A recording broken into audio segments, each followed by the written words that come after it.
How are you doing? I'm doing outstanding. It's good to meet you. It's good to meet you. Thank you for accepting my invitation and allowing me to talk with you. My pleasure. I like your show. Thank you so much. And I want to introduce you to my audience. Can you tell about yourself? A little about myself. My name is Bill Riley. I was in the military for 22 years. My first real job was as an intelligence analyst, and I spent probably 22, 25 years working with every service, every intelligence agency, several friendly foreign governments. And after I retired, I was a strategy consultant for IBM, and now I write stories. Awesome. You are a multi-talented. Everyone's got some gifts. I do one or two things well, and the rest of it I struggle with everyone else. I don't think I have enough experience like you, but still I'll try to ask the questions which actually makes you think. Good. Yeah. Before that, can you put your camera little downwards so that people can see you very clearly? Yeah, yeah, How's that? yeah. Better? Little, little upwards, little Little upwards. upwards, little up, little down. Yeah, yeah, yeah. Now fine, fantastic. Yeah. So you wrote a book. I did. I Yeah. wrote a book called Baghdadi, and it's basically my journey through the world from being a scared boy raised by a violent and creative schizophrenic mother through harsh lessons my father taught me about life to choices I made as a man and in combat to become who I wanted to be and the father that I wanted to be. So the story travels the world starting in Long Island, New York, and you'll travel with me through Kuwait, Saudi Arabia, and the war in Iraq. And I'll give you a front row seat, show you what I learned. But Baghdadi at its heart is a coming of age story about survival, friendship, and how we can make our own place in the world. Why Baghdadi? What is Baghdadi? Um, there's there's slang in the U.S. that one of its who's your daddy, and it's about a little bit about family, a little bit about sarcasm, and that was the spin that I took on my time in Baghdad and how I got there. And it also ties into the fact that a part of the story is about the journey to become a father after coming out of bad circumstances, and what I learned mostly on those deployments in the Middle East. Okay. So is this the real story or the fictional story? This is a real story. It's a chunk of my life that takes place around early in my childhood through the principal deployment, my first deployment to Iraq in 2003, 2004, and I had to get the federal government's intelligence agencies to sign off on it, and that was about a 9-month vetting process before they finally allowed me to release the story as is. So it's factual, and it's been released by the U.S. government. Awesome. So you have worked in you worked in different places. I mean, in different fields. Army is different and the writing is different. What is the difference that you observed in both? Hmm. Well, I would say for me in my military service, I was in the Air Force, and I think that discipline, that the experience of going to places that I wouldn't have normally gone to, meeting a cross section of people I wouldn't have encountered otherwise, I think that helped me. But I would say the biggest difference right now is no one shoots at me. Okay. So as a writer, Yes. So as a writer, I think I've taken those experiences and those disciplines as I learned along the way.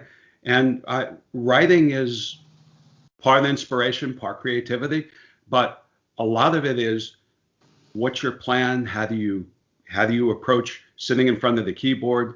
How do you unfold your story and the discipline that it takes to get into that? So for me, I get to talk to great folks like you from all around the world, and that's awesome. That's a great part of being a writer. But it's much more friendly. It's much more creative. It's a lot less structured in some ways, but the skills that I learned then directly apply to what I do now. When you started writing about this book? Um, I would say that the biggest time that I'd always gathered stories from different places that I've been. Ever since I was a little boy, I kept a journal, and that was helpful because I had a box full of stories, but I wasn't sure how they went together. And it wasn't until my father passed away, after his funeral, we didn't have a great relationship for a big part of our life.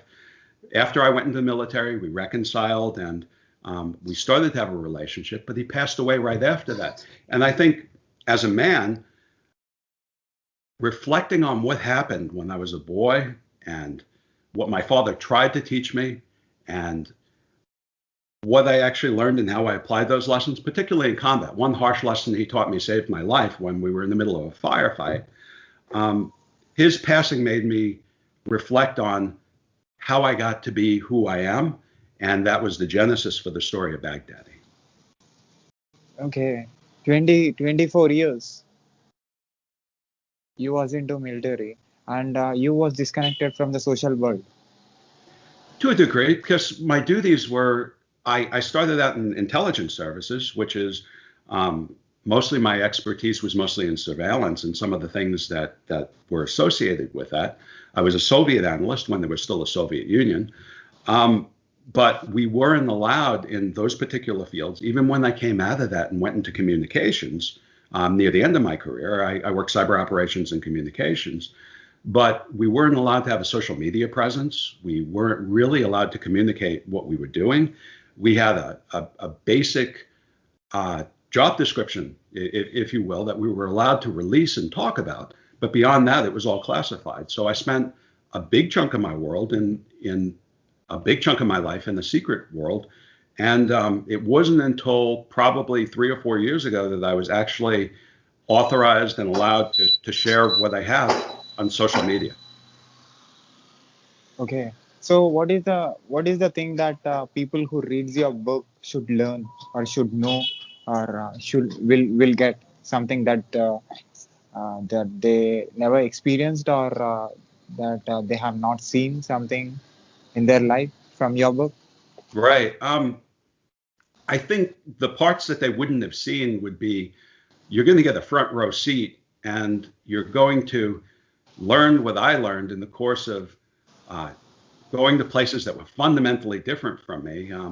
Growing up as a kid in Long Island, New York, going to Kuwait or Saudi Arabia or Iraq, there was a steep learning curve. There are significant cultural differences. So some of the funny stories and some of the challenges that I had to overcome in learning how to operate in a place that was fundamentally different from how we operate was significant. And then the rest of that, I think, would be how we're similar in a lot of the ways, and that my experience, your experience, another reader's experience, we got to who we are being in very different places, doing very different things. But there are some things that unite us, regardless where we are, if we've never met before. And one of them is our sense of family, what family means to us, our sense of friendship, and how some of those friendships are so critical at certain crossroads that they make the difference between who we could be and who we are. And I think that's the experience folks will get from reading my book. So what is the thing that you have learned in all this 24 years? I'd say that the first thing would be there's nothing in the world that can't be made harder. People make things hard all the time, and striving for simplicity, taking complex things like, say, writing a book and breaking it down into what you would like to do in the chapter and breaking a chapter down into what a scene would be. Those are manageable. Those are things you can wrap your arms around. And a lot of people get lost in the end state. What do I want to be? What do I want to write as a book? But once you just have a rough idea how to get there and you break it down into its smallest parts, none of those small parts is insurmountable. Anyone can tackle anything. And the other thing I would say is that everyone has people around them. Everyone has family, friends, even if you're in odds, everyone has someone that they can rely on or help them. And sometimes we get tunnel vision and we don't see that. And it's really important to take a step back and evaluate who we are, where we're going, and the folks that we work with, that we live with, that we play with, and realize that we're not alone, that we're all interconnected. And those little differences, sometimes all it takes is one person to believe in you, one person to say, yeah, you can do that. I trust you. I believe it. And that can make all the difference in the world. I think some of my stories reflect that, and that's what people will learn from checking out my book. So you have gone through the intelligence, and you have studied about intelligence, and you was into intelligence certain part of your life. So can you tell me what is human intelligence?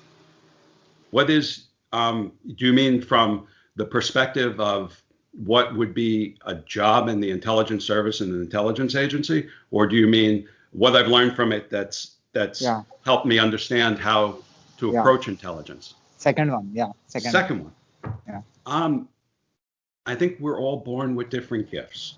I think every single person in the world, regardless of where they are, has something special about them. I think that the trick is figuring out what that is. And I think we struggle with that for most of our life. But I think the moment that hits, where we align who we are on the inside and what our talents are with what we can do in the world, I think that it's like lightning flashing, and it gives us a clarity of purpose that helps drive the rest of our lives. I think everyone reaches that, but I think a lot of people discount that. I'll give you an example. I wanted to be a writer my entire life, ever since I was a little boy. When I was little, I had trouble reading. In fact, it's unlikely that I'm a writer because as a kid, the teachers told me I would never be able to read, that I didn't have the aptitude for it. And I had a condition called dyslexia, which jumbles up your words, especially when you're little, and it makes reading difficult. So I was told that I wasn't particularly intelligent and that I didn't have the skills to write or be articulate, and that I should get used to manual labor because that was all I was going to be able to do in my life. And when you're in grade school, that's shocking, especially when people who are in authority tell you that. So that's an uphill battle.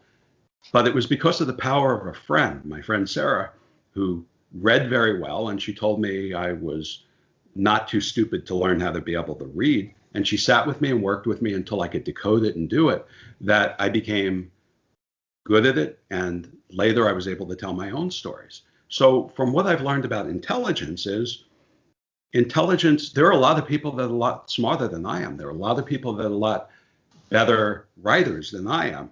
And we encounter these people throughout the world. But intelligence, getting it to actually work for you, is sort of like the transmission in the car, like the beeps in the background. It's, you could have the biggest engine in the world, but if you can't put that power to the tires and move forward, that's an issue. And it doesn't take a lot of power to move forward. And as long as you're willing to embrace learning about things that you don't know and being honest with yourself about things that you have to improve, intelligence will take care of itself because it will grow with you. What exactly made you to write this book? This book in particular is a tribute. It's a memorial. There are a lot of stories about it, about family and the challenges of overcoming that, and what parents try to teach their kids. But at the heart of this story, it's a story of friendship. And I had two friends who were clandestine service officers, spies for lack of a better word, that I loved dearly, who mentored me. And this book tells a part of their story that I was allowed to tell, and it tells some of what they passed on to me. And I won't give you spoilers, but some parts are a little bit heart-wrenching. But how I helped become a man, how I helped become a professional, and this is the only place where their story is told. There's no other public record of them. So for me, that was at the core very important, the power of friendship and what a difference that could make on your life. What is friendship to you? That's a tough question because friendship is different to everyone, isn't it? I would say friendship to me is about trust and honesty. There aren't a lot of people in my life that give me that support or are willing to call me on my this it that forced me to be honest with myself, I guess would be the best way to say that. My father told me before he passed away, he said, if a man has one true friend on his deathbed, he probably lived a pretty good life. So friendship is that bond that forms from people who complement themselves but care about each other, to pull each other along and to call each other on their bullshit when they're not doing the things that they should be doing. And in the way that you get and you might not like, but friends are the ones who will tell you what you need to do, even if it hurts. And then after they smack you around, they'll help you do it. That to me has been probably one of the most important relationships of my entire life. So how to find those honest friends? How do you find honest friends? And I think you know that. That's kind of a rhetorical question. You find honest friends by being yourself and seeing who tolerates that. Being yourself and seeing who feeds off that and who you compliment. And it's kind of a random process. It's kind of a driven process because we find friends in the places in the world that we occupy, in our work, in our school, in our extracurricular activities. Those are all things where we encounter people.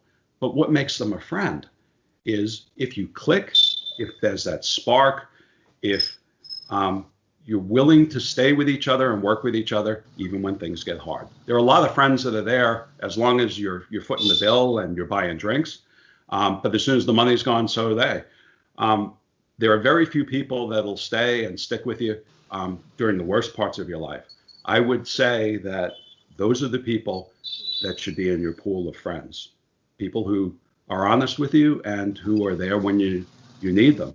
And also people that you're willing to be there for when they need you and that you can be honest with. Friendship is sort of like a complement to love. I mean, love, there's a spark and there's all sorts of things that come with it. But you know if you're going to connect with someone for the most part. You have a conversation, you talk, you go on an event, and it works. We intuitively know that as human beings. But there aren't a lot of people that are the right fit to the puzzle that is us. And if you can find one of those people, be good to them, be honest to them, and help them as much as they help you, because our relationships are what define the pleasure and the joy that we have in life. And that's a big part of it. How you handled the tough situations in your life? I have a terrible temper. So my first reaction is I grew up in a way that was pretty harsh. So it took me a long time to be able to go and say that fighting is not the way to be able to resolve problems.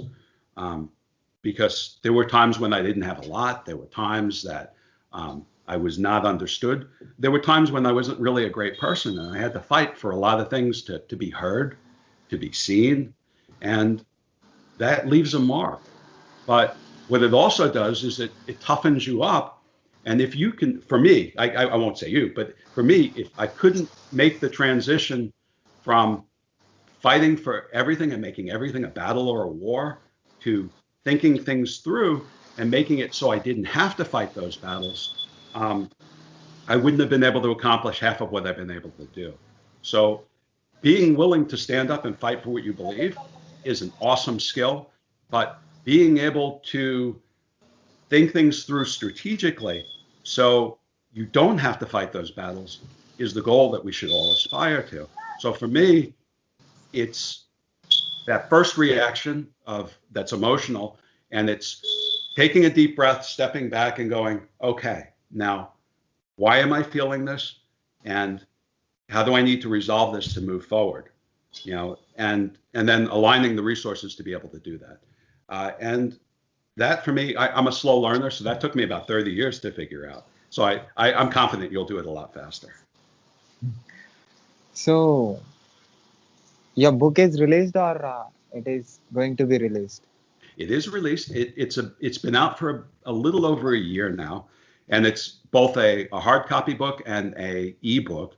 And hopefully COVID slowed down the audiobook, but I'm hoping by winter to have that released. Okay.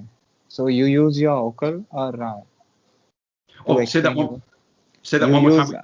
you use your own vocal to for your audiobook, or you are making some other person to speak about the That is a story? that is a good question. I don't know if people would want to listen to this voice for Yeah, 4 or 5 hours. you have a great voice. I Thank you. did the experience that I have. I don't have much experience like you, but whatever the experience that I have, I did videos with the people who uses their vocal cord, and they speak. They do podcast and all. And for podcast, it is very important for them to have a great voice. And I think you have a great voice too. I think most people will connect with your voice. Thank you. Smart Cherry, the best channel on the internet. Anyone that's watching this, watch all of this guy's stuff.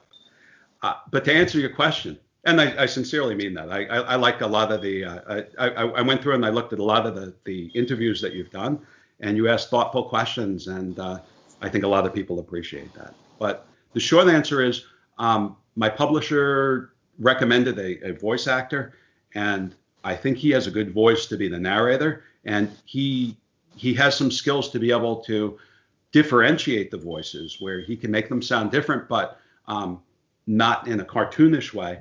And I was really impressed by that. I hope that production would be farther along on it, but my my publisher says that for my new book that I should consider narrating it myself, but that just depends on what kind of deal you get. So you talked about book, and you talked about your experience in army as an army officer.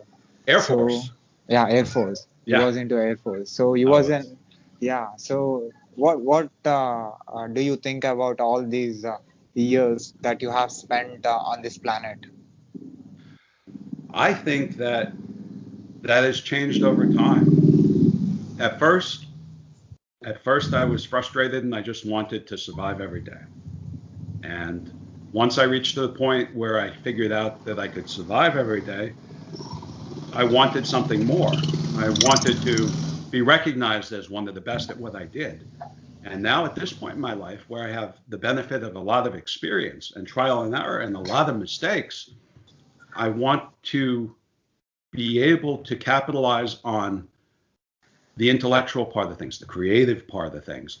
And I want to continue to do things where I can enjoy that, where I can write stories and I can share them with people, and hopefully they connect with an audience, and that's what I want to do for the rest of my time. So from my experience on Earth, to sum it up, I would say I helped some people.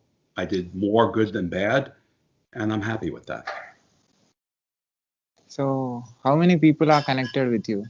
I mean, as a communicator, how many marks will give to yourself as a human being, as a communicator?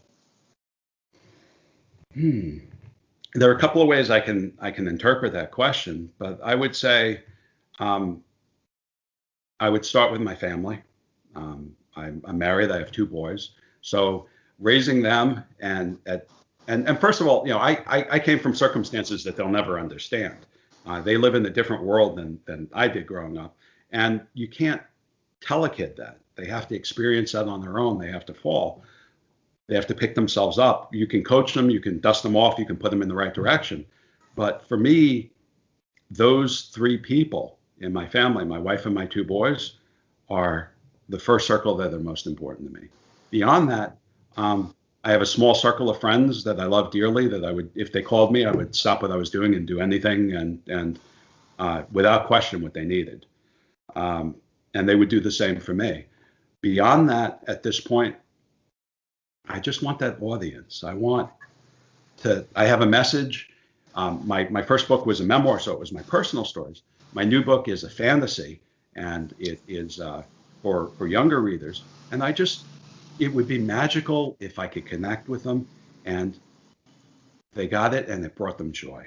And if they turned the pages and they smiled or cried, for me, that would be the culmination of every experience I've had. And I think that would be the way that I would best and most be happy communicating now. So, what do you say about emotions? In as far as in the stories, Uh, Human being emotions. ah, I mean, there are philosophers that are way smarter than I have that have spent thousands of years trying to figure out both emotions and how we see the world and whether that is real or not to us. You know, that whole existential experience. But one part of emotions is chemical. One part of emotions is how we're hardwired with our instincts and how we react to survive. And those are important parts. Those are fundamental to who we are. We run away from pain, usually, although there are some people that's not true. But we run away from pain. We move toward pleasure, and those are our biggest motivators. Those are the things that either make the happy emotions if we're successfully getting away from the bear that's chasing us, or we're successfully running into the arms of the person who loves us. That's where our emotion for happiness and joy and pleasure come from. And when we're not able to get in the direction we want, and there are obstacles that get in our way and stymie that, that's where pain and sadness and disappointment come from on a lot of different levels. So I think we have to be realistic about that. And that's hard to do because we're logical creatures to a degree, and we're emotional creatures to a degree. And the balance of logic and emotion is going to be different for everyone. So, but it's easy to get tunnel vision. It's easy to get, for me, there were parts of my life where I was too focused on the military mission, and that was good. But my wife and I, we talked about it one time, and we stopped counting the time that we were away from each other when we got past that we had spent more than 5 years in combat zones. So I did what I had to do, and we have to do that for certain times. But I think I'm at the point now where I can step back from that and evaluate it based on priorities and say, this is important, so I have to do it. This is important that I want to do, and try to stay in those two areas as opposed to not being able to accomplish what I wanted to do.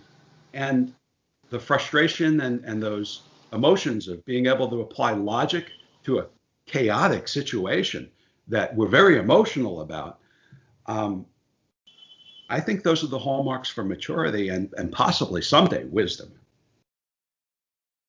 What is your driving force? I have a couple of driving forces. My main driving force is I would like my boys to be able to have a better life than I had. I would like them to have better skills, and I would like them to be better able to survive in this world and flourish in it. I think my driving force is the same as any other parent anywhere, that we want our kids to be self-sufficient, and we want them to look back and say, the childhood, parts of it were hard, parts of it I didn't like, but you gave me the skills I need. Thanks, Dad. That's my driving force. I would take that one step further and say, having my boys read my books, but that's never going to happen unless they meet a girl that likes my books and is a fan of my work, and then they'll read my stuff cover to cover. But until then, not so much.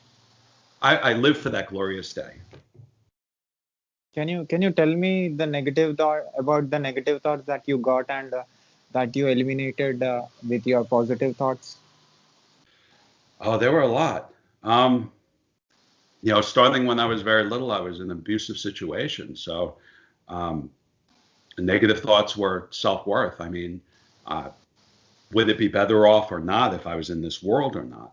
And I think every young person struggles with that to varying degrees, because if you're in the bad situation, that's what you know. If you're in the good situation and something bad happens, that's all you know. But we feel the same pain. Sometimes we feel the pain more, sometimes we feel the same pain less.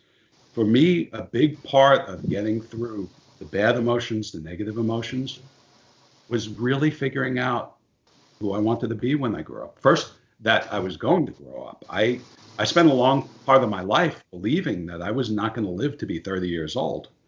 To me, that was my first goal. Is things are hard. I don't know if I'm going to make it. If I can live to be 30, that's a good life.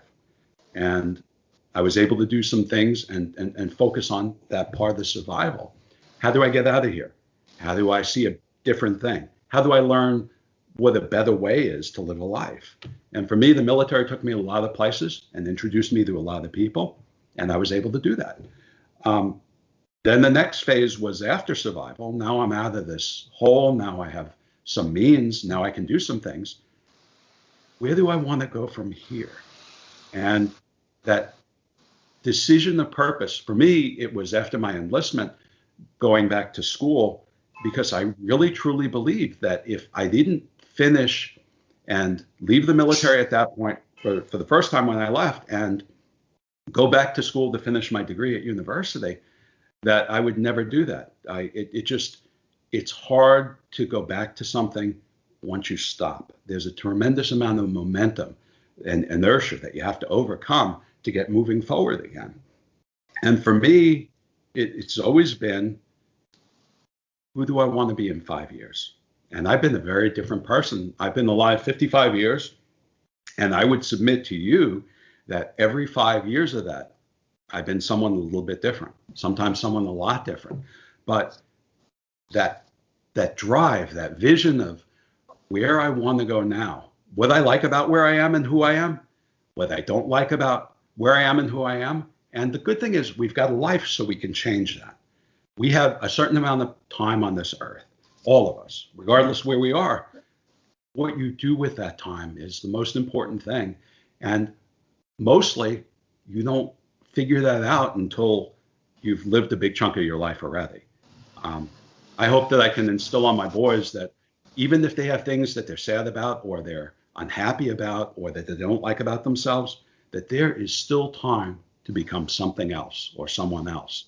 And who do they want to be? And that's one of the hardest things we ask ourselves is we have a lot of ideas about who we would like to be, but it's really coming up with a plan to get there and saying, okay, this didn't work. That made me sad. That was emotionally devastating, but I'm going to pick myself up because I know, I believe in myself, I can get to a better place. What is the thing that makes you believe that you are very strong? I think the thing that makes me believe that I'm really strong is the understanding that in a lot of ways I'm very weak. There are a few things I do really well in this world. There are a lot of things I struggle to do. So I would say in believing that I'm really strong, I have to confront something that scares the hell out of me every day. And legitimately, there are things I don't like. There are foods I don't like. There are things that make me nervous. When I was younger, speaking in public was a big one. I mean, as you know, you're a host of a show. It takes a lot of wherewithal. It takes a good bit of bravery to stand in front of a camera or stand in front of a bunch of people and say, what I say is valuable and you should pay attention to it, and have that audience walk away understanding some of that message. And it's like magic, that synergy, but it scared the hell out of me. And so I started out in little places, standing in front of a few people, taking those experiences, and sometimes that didn't go right, but my audiences went from just me in front of a mirror to talking to 4 or 5 people, to talking to dozens of people, to standing on the stage talking to 1,000 people. And I would say that the reason I had the strength and the wherewithal to do that was because I confronted something small that scared me every day. Whether it was something, I'm not a good navigator. It's good that the Air Force didn't make me a navigator because I'm terrible at it. My friends laugh. My wife says, I can give you 3 cards and you can give a speech in front of 500 people and you'll get applause, but you have no idea where you parked your car in the parking lot and can never find it. So that brings her a lot of pleasure. It's kind of cruel that she laughs at me. But so for me, navigating is hard. And I'll go different routes when I'm driving home just because it gives me anxiety and it makes me nervous. But that little tiny thing, just one thing of going to a place that I know I don't have a great skill at and trying, and sometimes I get lost still, but being able to make it to where I want, even if there were a couple of wrong steps, the next time there were fewer wrong steps, and I become more confident. And I think failing at a million little things is what gives us the confidence to what people perceive as a strength to move forward on big things. And that served me well all my life. So emotion and logic, how you balance the both all these years? Um, Sometimes good, sometimes bad. Um, I started out in a very emotional place when I was younger. And as a young man, I was very angry, and I found things that I could channel that anger into that helped me instead of hurt me. I found ways to take that anger and use it to drive me forward. Um, the most basic example of that is in combat zones, or in things that were very difficult. I if if it's hard for you to run and you have to run 2 miles, um, that can be unbearable, and in your head you you might want to give up. But if you have something that focuses you on that, um, you can run that, and you can run it well, because after a certain amount of physical, everything that we do is mental. We generally fail at things because we either didn't look at them honestly and see what we needed to do, or because we did not have the drive that you were talking about to persevere, even though it hurt, to get to the end, to what we wanted. And for me, taking anger, and instead of making it pugilistic, instead of fighting, and making it something that I am not going to allow someone to laugh at me. I am not going to allow myself to not succeed in this area. And the anger, for me, fueled the perseverance to keep going even when it got hard and it hurt. And now over time, I was able to replace that with other emotions, because as you try to become mentally tough, which is more important in a lot of ways than being physically tough, it's that drive, it's that trying, it's that finding a way to keep going forward that makes the difference between success and failure.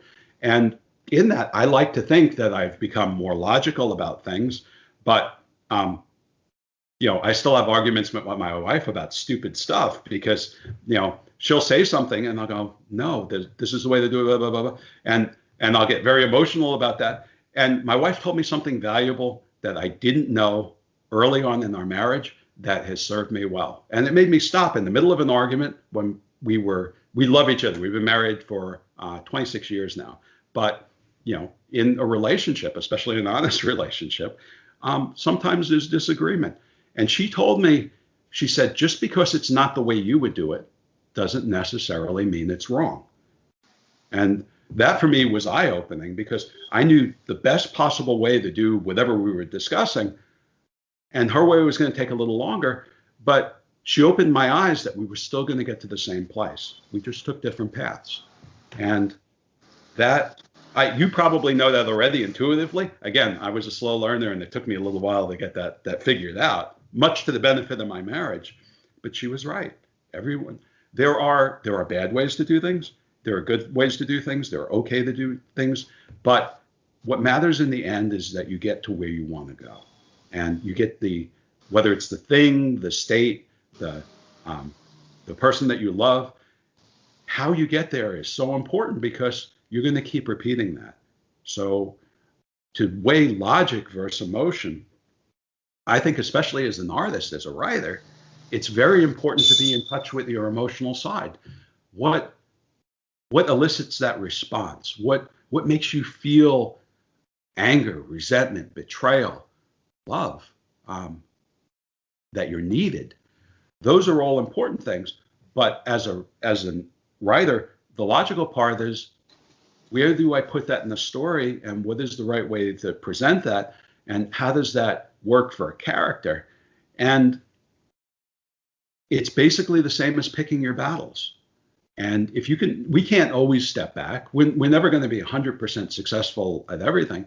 But if we could be 70% successful, which is a reasonable assumption, then 30% of the time we're going to learn something not to do. We're going to learn that didn't work. And that's going to be valuable for us later in life. for me, that balance of emotion and logic has been about testing that. It's about figuring out what worked for me, what didn't work, what was productive, what wasn't, what felt good in the short term, but really hurt me in the long term, and saying, I don't think I want to do that again. And I think that trial and error is inherent in all of us. So one last question. Uh, uh, I came to know that you have enough knowledge about two persons are different ways of thinking, and but still they are connected. How this is possible? I think it's possible because we are complex, lumpy, weird creatures as humans. We we part of us survived because for every stimulus there was a reaction. It was that instinct. After we survived as human beings, we had the time to start to rationally think about things, about again what worked, what didn't work, and that has been reflected in our society, going from cavemen and cavewomen to through the industrial age to modern times to technology that we have now. We've grown because part of us is just fight or flight. It's the instinct to stay alive at all costs, to move forward, to leave our mark on the world. And the other part is what we feel along the way. And I think it's possible because I think there are two halves of the whole that make us up. The hard part is managing which one is going to be dominant at which time, or allowing yourself to feel things or not feel things at certain times. And that control in the middle can really help us chart the course in life and make the difference in whether what we're doing gives us joy or gives us frustration, gets us to a better place or sabotages us. So I think that all of us are complex and we have the ability to work through that. But we have to acknowledge that what we are. And a lot of people only like to acknowledge, myself included, for even today, a part of what we are. And sometimes we have to take a deep breath and say, I'm not going to like this, but this isn't working anymore and I need to try something else. And then you need to be brave enough to just take a breath, make that jump, and try something else. If everything that you're doing is keeping you in the same place, you have to expand your view and find something else that can take you to where you want to go. So I think that's a great question. But again, philosophers have spent thousands of years wrestling with that one. So you're going to have to talk to someone smarter than me on it. But from my experience, I can say with 100% certainty it's that ability to take a deep breath, step back, and be honest with ourselves on what we did good, what wasn't so effective, and how can we change just a little tiny thing to move forward. Those little tiny things add up over time, and they can lead you to somewhere great. Do you have anything to say to the people who watches this video from anywhere on this planet? I do. Live the best life that you can. You have more control over things than you think you do. And there are some things that you're never going to have control over. Find things in areas where you can either control yourself first to have the discipline to get to where you want. And it's a big world. You can either hate it or you can love it. You can either enjoy it or it can terrify you. It will always do some of both. But you can pick your path through it. Regardless how dark things are, you can get to the light. Believe in yourself. That's the message I would leave people with. Thank you. Thank you so much for giving your valuable time and telling about a lot of things and giving answer for a lot of questions. What do you Thank you. think about this discussion? I think it's a good discussion. You asked me questions. You asked me some questions that I've never been asked before in a lot of interviews. And I always think that's valuable because it's easy to fall down into talking points. And this is my book's description. And these are the awards I've won. And this is what I'm working on now. A lot of times it's hard to think about who we are and how we got to be us.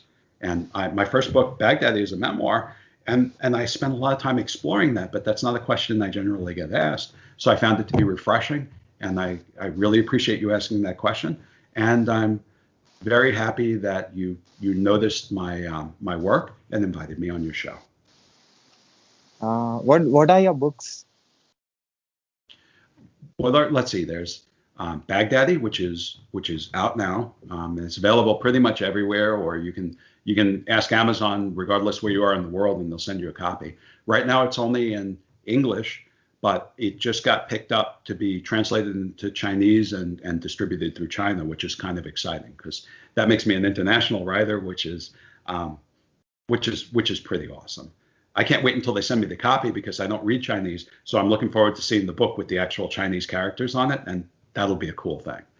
My new book is called Asher's Tears, and it's a middle grade fantasy thriller, and it combines near future science and magic that the government has suppressed, and two cipher children and the disgraced temple guardian who have to work together to find the children's father and maybe save the world. So it's a cool story, and I'm hoping it'll be out next year. It's in edit right now, but I don't have the production schedule. So, and that'll be a series. So there'll be at least 3 books that'll come from it, and I'm excited about that. It's I get to talk about coming of age and growing up and coming to terms not only with all the tough things that you have to do as a kid to try to be an adult, but also the blossoming of magic and that exists and what the consequences are for it. So I can't wait to see that in print.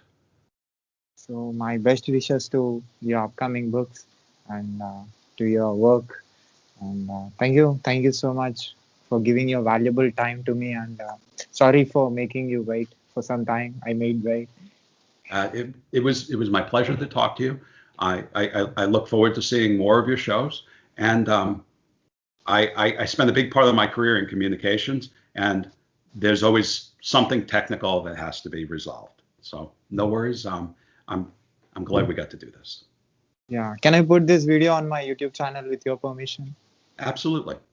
Just send me a link so I can share it with my folks. Yeah, definitely. After uploading it, I'll send you the link. Outstanding. Thank you so much. Thank you. Thank you so much.